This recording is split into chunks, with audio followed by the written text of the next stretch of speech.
Welcome to MTN Outdoors. Welcome everybody to MTN Outdoors. I'm once again your guide, Andy Curtis, and we find ourselves here in the heart of the snow-covered Elkhorn Mountains this week in Jefferson County as we get ready to dive into animals, both here in Montana and all across the world. Now I know that doesn't sound very different from a usual episode of MTN Outdoors, but trust me, it is, because every story almost that we're going to cover today will be about animals in one way or another. From how our farmers and ranchers care for their livestock and animals during these brutally cold winters, to how some animals, a little more exotic animals, use bright colors for their very survival. But first, before we get to those stories, we're going to talk about two very different species of animals here in Montana on two very different ends of the survival spectrum right now. One is making quite the nice comeback up along the High Line after previously thought just about extinct here in Montana. And the other, well, they're going through a little bit of a die-off right now just outside of Kalispell. And that's where we'll start things off. MTN's Kiana Wilson has our story. Long cold winters create ideal conditions for anglers, but it can be a big problem for the fish. Winter fish kills, like the recent incident at McWhiniger Slough in Kalispell, occur on almost an annual basis. These incidents will kill some fish in the water body, but luckily, not all of them. Winter fish kills are typically naturally occurring events that happen in these kind of long winters where we have a lot of thick, dark, snow-covered ice. The snow and ice block sunlight from reaching the vegetation in the water, halting photosynthesis and the creation of oxygen. Once the plants die and begin to decay, they absorb oxygen and deplete the dissolved oxygen levels in the water. Unfortunately, literally, fish don't have enough oxygen in the water to breathe, so we have these events in these pockets of these bodies of water where we do see fish kill. These winter fish kills typically occur in shallow, highly vegetated, and nutrient-rich water bodies. The situation must be just right for these kills to happen. Deeper bodies of water, there's just more dissolved oxygen available, or in streams where there's oxygen moving around in the water and there's usually less cover from ice or snow, there's plenty of oxygen. McWhiniger Slough is the only known fish kill in this region so far this winter, but other water bodies could be affected as the winter continues. While this is a tragic occurrence, fish are resilient creatures. It doesn't create any long-term worry or population-sized worry in terms of these instances. It's a momentary blip, and then in spring and summer those fish populations will hopefully bounce back.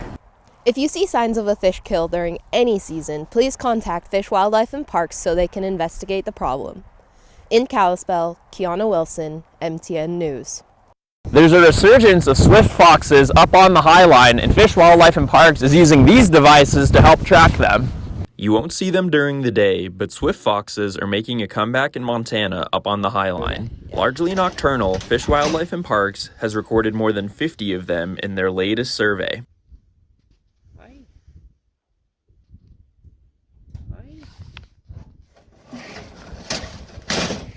So the main goal of these surveys is to actually get a population estimate of swift fox that we have here in Region 6. So we want to know how many we have, and then also we want to see if their range has shifted or any kind of occupancy has changed over the years. That number is up from their last survey, which recorded about 30 animals. It's pretty important as far as like tracking their numbers. I feel like it's going pretty well. We're getting quite a few. We're seeing them pretty much nightly when we're out. Even a lot of our camera trap lines have been getting fox photos. FWP says a resurgence like this will be good for the area, as swift foxes play a key role in the ecosystem, serving as a pest control against grasshoppers and locusts. We started doing them in the early 2000s. This is the 5th one we've done. It's been going on for a long time, since Canada started doing reintroductions in late 90s. This has been a long-standing project, and it's a big undertaking. There are two methods FWP uses to collect data on the foxes. We do live trapping. We're nocturnal along with the foxes. We will go out and set traps that are up for 3 nights in a row, and we check them twice a night and collect data on the foxes for the ongoing census. And then for the camera trapping, we will go out during the day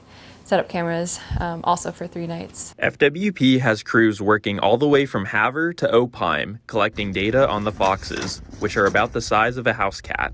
The surveying will take place on both public and private land. With a few months left in the survey, FWP hopes to see many more foxes pop out of their dens and help grow the swift fox population. In Blaine County, Asher Lind, MTN News.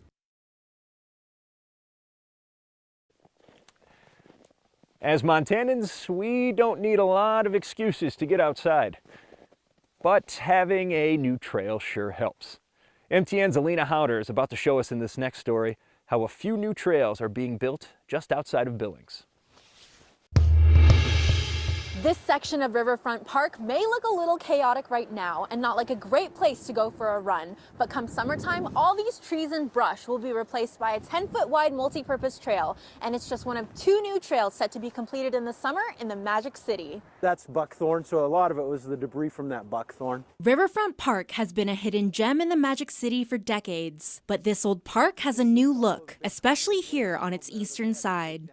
And we kind of left them here because they'll act as habitat. Grinding up the buckthorn shrubs and cottonwood trees that covered the area was just the first steps in paving the nearly mile-long new trail. We got a couple of grants that allowed us to come through and extend the trail back from the eastern edge of Riverfront all the way to the Washington Street Bridge streets. Funded solely through grants, Billings Park Superintendent Mike Pigg says that the first section of the $500,000 trail should be paved by June. It's a true multi-purpose trail, so it'll be 10 foot wide, so bikers and walkers and joggers can all use it at the same time. The start of the handicap-accessible trail will begin on Washington Street, where a bridge will connect parkgoers to the future site of a parking lot. There's the thought that we want to do the marathon loop, connect the rims into the river and get all that going. And so there's plans in the works for all of that. An ambitious plan, similar to the one that nonprofit Billings TrailNet is working towards on the rims. It'll just go from Zimmerman Trail all the way to that stub right on the west side of the airport roundabout. The nearly $3 million trail is the brainchild of Billings TrailNet Executive Director Christy Drake and was also funded through grants and donations. Work on the 3-mile-long Skyline Trail began just this week. They're moving the dirt from the airport over to here because they're just excavating over there for that project and repurposing the dirt over here. And Christy's hoping the handicap-accessible trail will be complete by this fall. There will be 3 designated parking areas here, a truck turnout, a couple of turnouts. Christy says the Skyline Trail will connect residents from Zimmerman Park all the way to Swords and even Colson Park. There will be 3 designated parking areas here, a truck turnout, a couple of turnouts. And like Mike, Christy hopes all these trails will eventually be connected to others all across the city. What better view than right here of the entire city? In Billings, Alina Howder, MTN News. All right, everybody, put those thinking caps on and bring the family into the room because it's time for this week's MTN Outdoors trivia question. All right, last week was a bit of a softball toss question, so I turned up the difficulty just a little bit this time around to see how well you know one of Montana's most iconic mammals. How fast can a grizzly bear run? Is it A, 10 to 15 miles per hour, B, 30 to 40 miles per hour, or C, 40 to 50 miles per hour? Choose wisely, and we'll have your answer when MTN Outdoors returns. We now return to MTN Outdoors. Welcome back, everybody. Before the break, we asked you this week's MTN Outdoors trivia question, and just in case you missed it, or you need a little bit more time to think about your answer, here it is again. It's estimated that a grizzly bear can run how fast? Is it A, 10 to 15 miles per hour, B, 30 to 40 miles per hour, or C, 40 to 50 miles per hour? If you picked C, you'd be wrong. It's actually B, 30 to 40 miles per hour. According to the National Wildlife Federation, a grizzly can get up to speeds around 35 miles per hour for very short sprints, but again, that all depends on who it's chasing. Congratulations to everybody who got that question right, and if you didn't, send me an email to andy.curtis@ktvh.com with your excuse. Now this next story doesn't have to do too much with grizzlies, but there are some animals that rely on very bright colors for their survival. MTN's Tanner Saul tells us why. Many animals are vibrantly colored. Some, like the scarlet macaw, use their colors to attract mates, while others, like the eastern coral snake, use their shiny scales and alternating rings of red, yellow, and black to warn predators of their neurotoxic venom. But why would these species evolve similar colors to send completely different messages? Researchers at the University of Arizona set out to figure out just that. And they found that bright colors in wildlife were associated with the behavior of their ancestors. It was found that the ancestors of wildlife, like parrots that use their vibrant colors to attract mates, were primarily active during the day, while the ancestors of those that use their colors to warn predators were mostly active at night. Many of these amphibians and snakes that we see that are brightly colored today are diurnal, which means they are active during the day. Yet their ancestors were nocturnal or active during the night. The ancestors of animals with bright colors used for mating were not colorful at all. In their early stages of evolution, they were, well, quite dull. As their evolution progressed, vibrant colors were selected because for these species it allowed them to reproduce and survive. But this wasn't the same scenario for amphibians and snakes with these flashy colors. Their ancestors were mating at night. According to this latest research, vibrant colors would provide no advantage in the attraction game because it would be too dark to see them. Although amphibians have great color vision at night today, this was likely not the case for their ancient cousins. With a lack of exquisite colors helping the mating game, this opened the door for them to evolve colors to warn off predators. Another likely explanation for snakes and frogs evolving to have warning colors is since their ancestors were nocturnal, if a predator found them sleeping in the daytime while vulnerable, these bright colors can be an indicator not to be messed with. Researchers give a specific example of the red-eyed tree frog. While sleeping, all you would see is a basic green body, but upon awakening, its bright eyes become exposed, as well as its vibrant orange feet. These unexpected colors would likely startle a predator to pause, if anything, just long enough for the frog to escape. Whether it's bright eyes or a full body of startling colors, predators seem to know to stay away. But how do they know this? The answer may be in a simple video game. This strategy, where wildlife tells predators that it is not worth attacking or eating, is known as aposematism. Research suggests that for a predator to learn quickly that something tastes bad or has more severe toxic side effects, it depends on the amount of animals in their environment that have color patterns with toxic capabilities. Trying to figure this out in the natural world is incredibly complex, so researchers turned to humans. And they created a game based on real aposematic butterflies where you try and eat only the ones that don't taste bad. From this game, researchers found that predators, or humans in this case, can quickly learn if only 4 color patterns are shown. They also found predators learn faster when vibrant colors were much different from non-toxic displays. So whether they're friend or foe, the dash of color in nature can protect predators and prey. In Missoula, Tanner Saw, MTN News. Ask anybody who knows me and they'll tell you that I'm a die-hard Beatles fan. I think their work was game-changing, and I actually own quite a bit myself. But there's a family business here in Deer Lodge that is built on the Beatles and preserving memories of hunters all across the state. What? Did you think I was talking about something else? Dermistead beetles, to be exact, are a preferred cleaning method for removing meat from bone. For father and son taxidermy shop, Bonehead Skullworks, where Frank Slaughtner and his son JR have been creating these natural works of art for hunters since 2004. Now I can see where using flesh-eating beetles might sound a little unusual to the uninitiated, but the practice is about as natural a way of preserving bones as you can get, and according to Frank, it gets results that are unmatched. I've referred to them as our employees and employees without benefits. So, but yeah, they're, like I say, they're kind of finicky, but I mean, in my opinion, I think they do the best job of all of the European mount stuff. Hiring their first colony of beetles started as a father and son project to preserve their own hunting memories. But the business has since taken off along with their employees' numbers. having about 4 colonies right now working. The larva that actually does most of the cleaning, most of the eating of the tissue.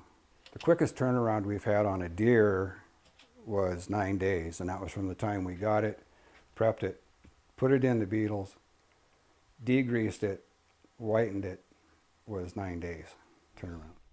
And with those deer, elk, and even bison heads that come in, stories follow. A perk of the job that keeps Frank taking orders every season. To hear the stories of the hunt and when they come in, especially if it's a youth hunter. Let's hear it. Let's see what happened. How'd you get this? Sharing stories of the hunt has been a basic part of the human story since day one. And here in Deer Lodge, that lives on. Unless you're in the beetle tank. And they'll only eat dead tissue. So you can put your hand in there and all it does is tickle. So you're not worried about falling in the tank? No. Okay. No. I guess I don't know what I was expecting, but yeah.